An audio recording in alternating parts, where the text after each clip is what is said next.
We hired a new police director, Joe Santiago, who was the leader both of Newark for many years, and I saw him do some innovative crime fighting approaches in Newark. He also was the head of the state police at one particular point, and he also was the head of Trenton. Each place, particularly in those municipalities, he helped reduce crime and suppress crime in a big way. He's brought his knowledge with police techniques to our department. He's got a massive reform program to do, but I have great confidence in his leadership ability, his knowledge, and his aggressiveness.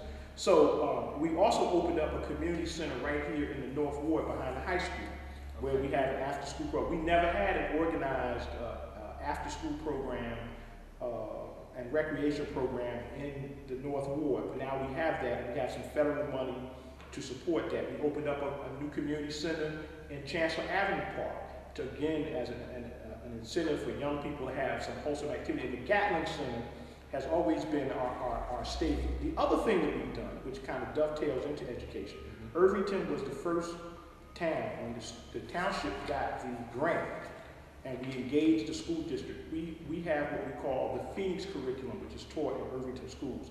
It is the Juvenile Justice Commission's anti-gang, anti-violence curriculum. First town in the state of New Jersey to implement that curriculum. Teachers trained. We're probably in our third year of implementing that particular program to put in the young people's mind a whole idea of how do you make the appropriate choices to kind of deter themselves. And so those are some of the approaches that we've given to gang violence. On education, which the mayor really has no direct control or involvement in. We have an independent school board who runs for office just like I do. And they are elected by the voters. They set the policy for the school district. The superintendent of schools, which is hired by the school board, runs the school district on a day-to-day basis. But what I attempt to do is partner with them.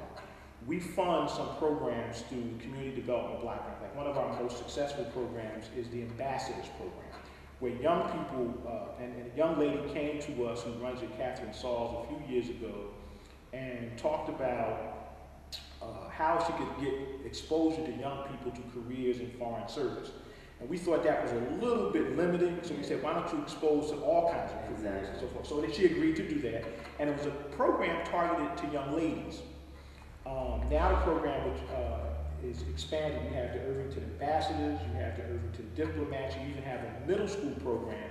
And some of the people, young people that come through that program that we fund, which is an after-school career enhancement, personal development program, have went on to Harvard. I had a young man from the program intern in my office last year, and he ended up at Harvard University.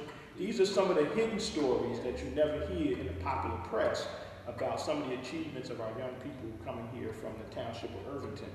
Even the young man who won the Olympics, Colin Jones, is another example of an Irvington product who has done well in his life. So we try to support, whether it's after-school programs, educational enrichment programs that the city has the resources to kind of supplement young people's development and young people's activities. That's what we try to do. But the school board itself, now the school district has some challenges. There's Abbott School District, which means that it fought for over 30 years to get equity funding for urban schools. I'm president of the New Jersey Urban Mayors Association, which is the largest municipalities in New Jersey. And we actually we filed as a friend of the court to keep that Abbott money, and urban schools are improving. They're not to where we would like them to be, but they've certainly made some grounds, particularly here in the township of Irvington. So one of the challenges, and we encourage, and hopefully viewers in your website will help us in that challenge, is that we've got to get parents of children more involved in schools. But we also have to get the larger community, particularly African Americans, Latinos, people from Haiti who have their kids that bulk in a school like Irvington. The professionals out there who might be looking at Black Urban Times could come in and read to kids, could come in and volunteer in the school district. We want to take this opportunity to interview with you to reach out for those individuals who might want to help young people in their development get involved in our schools. You kind of touched on the next question as well. You touched up on everything.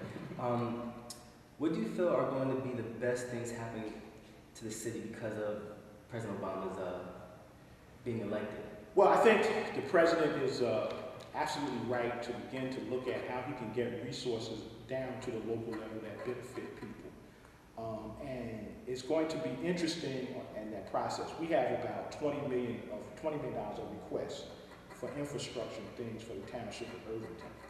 And, you know, if some of that money can, if the projects get approved, you know, I've been a member of a labor union. I've been a shop steward, so I appreciate unions and all of that. But we've got to figure out how to partner with labor unions who will get the bulk of this work when they talk about building the Elizabeth River or doing infrastructure work, or businesses who hire local people. So we've got to figure that out, because we want to stimulate the people who live here to get jobs. And so we've got to hope that the president can put some requirements on some of that money, that there's some local hiring and local business input and all of that. But so that's some of the things. But he is trying to get some resources to place it. Like I mentioned, this $850,000 that the Attorney General's office has for Irvington for manpower and computers is one of the first deposits of the stimulus money that will be coming to us.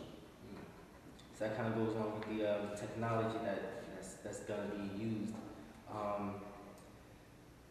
In the city, though, like you said about technology, how is that being used in Irvington towards like new computers or different well, you know, for them to use know how to use the new technology? Yeah, one of the challenges for any evolving urban government, it's like our roads are old, and a lot of our sewer systems are old. Government is still struggling with the issue of how do you get into the 21st century. And it's not like any of this stuff is for free. When you talk about advancing the latest technological tools to enhance your government. In fact, one of the issues that came up in the report was the software functioning appropriately when they came into review, and it was not. So we cleared that software issue up. When they went to look at the computer system, the software hadn't caught up with the appropriate input. So those kinds of things happen. But we certainly need, our police department needs enhanced technology. One of the great gifts that the police director has is that he has a vast knowledge of how to use technology to improve policing. And so, but we've made some technology purchases in police, but not with the most up-to-date knowledge. And so with his skills at the table, it's going to improve that. And our business administrator and our IT, we hired an IT professional who lives in town, who actually came to us after 9/11.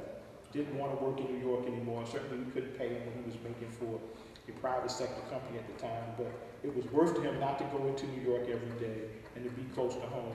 And he's also a pastor of a church in New York, but lives here. And so we have some knowledgeable people. When I started, we had one part-time person in IT in 2002. And certainly we've advanced in our technological area, but we need to improve, and we will get there. But it's a struggle because technology is not free or cheap.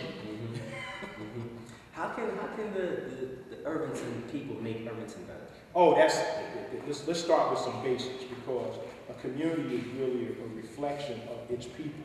Exactly. So let's start with some basic things. Starting with our young people and our own selves. Don't litter. Clean up in front of your homes. Encourage businesses that you go into to sweep in front of their stores, and tell them, quite frankly, I'm not going to go into your store if you don't keep it clean out front. If we do the self-policing of ourselves, we can make our community better. Second part of it is we've got to engage in the lives of everything surrounding young people. The future of our community really is invested in the kinds of outcomes that children have in the schools. So if we engage with our children first at home, like cut the television off, begin to read to your children, try to figure out a way you can get a computer in the home, begin to do like my parents did. Even if they didn't know, they found somebody in the neighborhood who knew, they found some older children who knew. Bring the kids to the library, bring them to any programs that we have. Get them involved in all the youth offerings that we have. People oftentimes say, we invested a lot to make sure that we have tons of activities for young people, but if you don't bring them, it's like we don't have them. Exactly. And you've got to engage yourself in knowing what's available.